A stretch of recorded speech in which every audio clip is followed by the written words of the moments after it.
Hello students, आज का topic है जायसी का मलिक मोहम्मद जायसी का मानसरोवर खंड। मानसरोवर खंड इनके पद्मावत नामक एक महाकाव्य से ली गई एक छोटा सा अंश है जो कि हमारे कोर्स में लगा हुआ है। तो आज से हम इसकी व्याख्या वाला पार्ट पहले करेंगे। तो पहला पद जो है वो इस प्रकार है। एक दिवस पुण्योतिथि आई, मानसरोवर चली नहाई, पद्मावती सब सखी बुलाई, जनु फुलवारी सबे चली आई। पद्मावत के इस अवतरण में अपनी समस्त सखियों के साथ पूर्णिमा के दिन क्रीड़ा करती हुई मानसरोवर पर स्नान करने के लिए जाती है। इसी का वर्णन जायसी ने यहाँ पर किया है।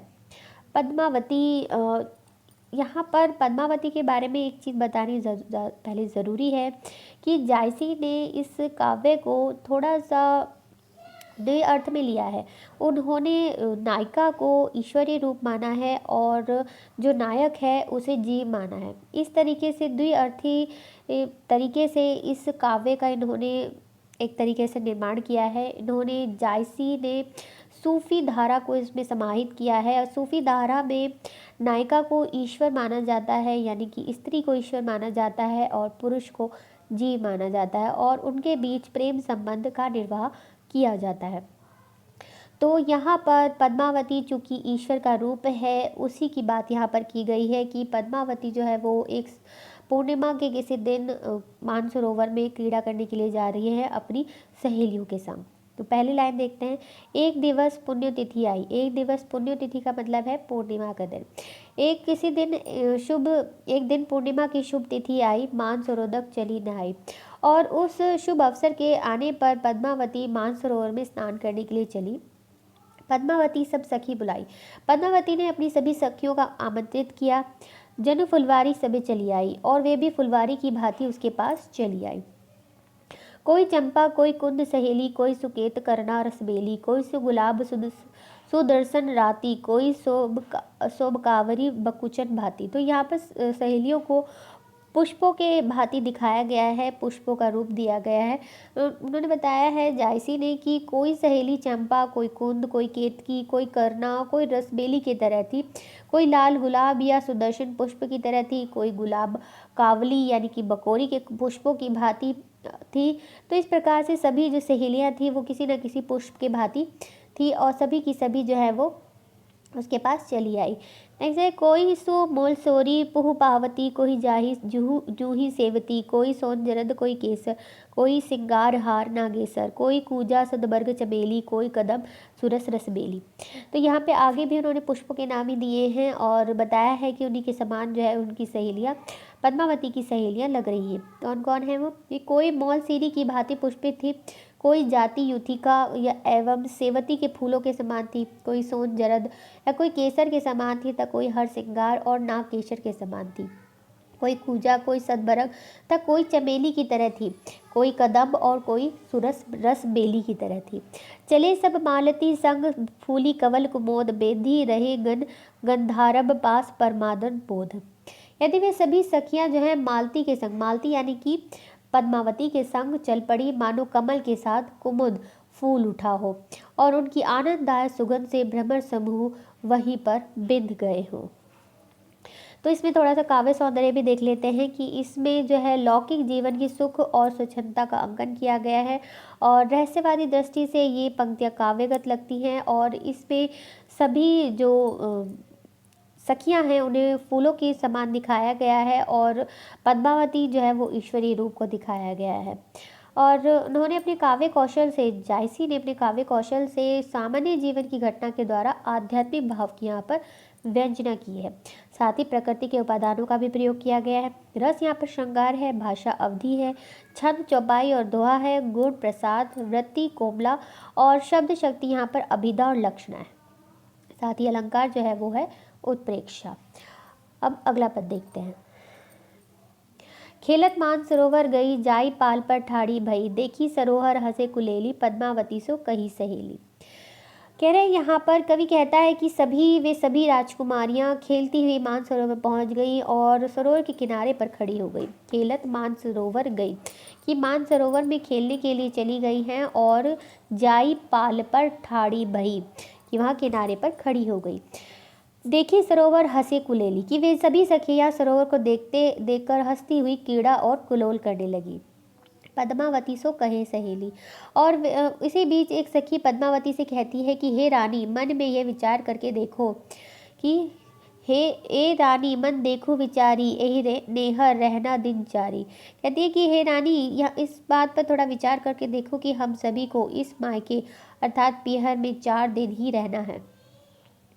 कहते हैं कि जो लगी अहे पिता कर राजू, खेली लहू जो खेलहू आजू। तो इसीलिए जब तक पिता के शासन में हमको चाहिए कि हम जो खेल खेलना चाहते हैं वो खेल सकते हैं।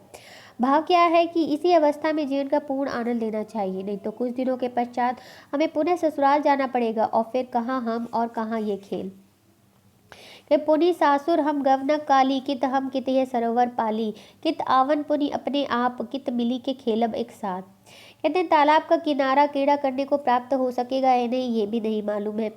जब वहाँ से आना भी अपने अस्तित्व अपने अधिकार में नहीं होगा तो फिर हम मिलकर एक साथ कैसे खेल सकेंगी। अर्थात ससुराल में जाने पर यह सब हम सब जो है वो पराधीन हो जाएंगे। ससुराल में सास और ननद ताने सुनाने में हमारे प्राणों का हरण कर लेगी। इधर सास ननद बोले ही जीव ले ही, दारुण ससुर न निसरे देही, पियो प्यार सिर ऊपर पुनि सो करे दहु काहा, दहु सुख राखे की दुख दहु कस जन्म निभा।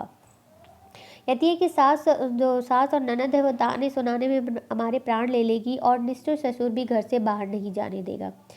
आगे कह रही है कि पी प्यारा सिर ऊपर, की सखी अंत में कहती है कि ये सब तो ठीक है कि ससुराल में हमारे सिर पर पति की सारे जो बंधन होंगे, लेकिन ससुराल में हमारे सिर पर पति का प्यार रहेगा, फिर भी पता नहीं उसका व्यवहार हमारे साथ कैसा रहेगा। कि पुनि सो करे दहु काहा, दहु सुख राखे की दुख। कहते हैं कि उसका व्यवहार जाने कैसा होगा, पता नहीं हमें सुख से रखेगा या दुख से, वहाँ हमारा जीवन किस प्रकार व्यतीत होगा इसका भी कुछ पता नहीं है। तो यहाँ पर जायसी ने इसे दूसरे अर्थ में भी बताया है, समासोक्ति अर्थ में भी बताया है। उन्होंने इस नेहर इस मायके का अर्थ मतलब जो है वो संसार से लिया है और ससुराल का मतलब परमात्मा के घर से लिया है। उन्होंने बताया है कि ये जो संसार है ये इन मायके के समान है कि जब तक यहाँ पर है तब तक जितना चाहे उतना खेल लो, जब परमात्मा के पास चले जाएंगे तो परमात्मा के ही अधीन हो जाएंगे।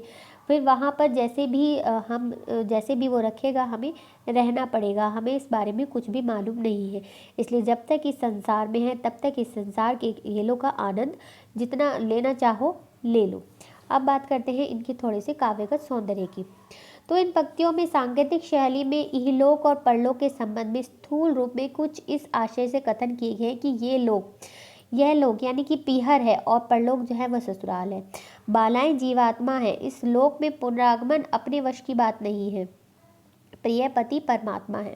जैसा कि मैंने आपको पहले ही बताया कि इसमें समासोक्ति अर्थ में जायसी ने ये लोग यानी कि ये जो पीहर की बात की है, ये स्मृतिलोक की बात हो रही है और जो ससुराल है वो परमात्मा के लोक यानी कि परलोक की बात कर रहे हैं। और इसमें प्रिय पति जो है वो परमात्मा है और बाकी सब जो राजकुमारियाँ हैं, बालाएं हैं, वो आपकी जीवात्मा है। और इस लोक में यानी कि पीहर मायके में दोबारा आना अपने अधीन नहीं है, हम वहाँ पर पराधीन हो जाते हैं। तो कवि ने अपने अपूर्व काव्य कौशल से सामान्य जीवन की घटना के द्वारा आध्यात्मिक भाव की व्यंजना की है।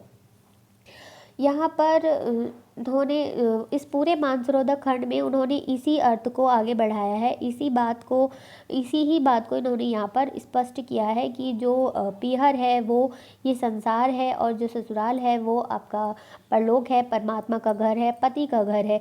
तो वहाँ पर जैसे भी पति रखेगा, परमात्मा जैसे भी रखेगा वैसे ही हमें रहना होगा। और इस लोक में यानी कि पीहर में दोबारा आना हमारे अधीन नहीं है। इसलिए जितने भी खेल हम खेलना चाहते हैं, जितना भी हम इसमें आनंद लेना चाहते हैं, हमें ले लेना चाहिए, क्योंकि हम इसके बाद क्या करेंगे, कैसे रहेंगे, इसके बारे में हमें कुछ भी ज्ञात नहीं है। रस इसमें श्रृंगार और अद्भुत है, भाषा अवधि है, छंद चौपाई और दोहा है, गुण इसके अंतर्गत प्रसाद है और साथ ही रीति के अंतर्गत इसमें वैदर्भी रीति का प्रयोग किया गया है। शब्द शक्ति इसमें अभिधा और लक्षणा है। मैंने आपको क्लास में अभिधा, लक्षणा और व्यंजना तीनों के ही बारे में बताया है और इन्हें निकालना भी सिखाया है। तो इसीलिए आप इसको अच्छे से देखना और अपने आप से काव्य सौंदर्य को निकालने की कोशिश कीजिएगा, ताकि आपको हर चीज़ याद करनी ना पड़े। साथ में इसमें अलंकार जो है वो समासोक्ति और स्वभावोक्ति है। तो आज के लिए इतना ही, इससे आगे हम मिलेंगे अगले लेक्चर में। Thank you.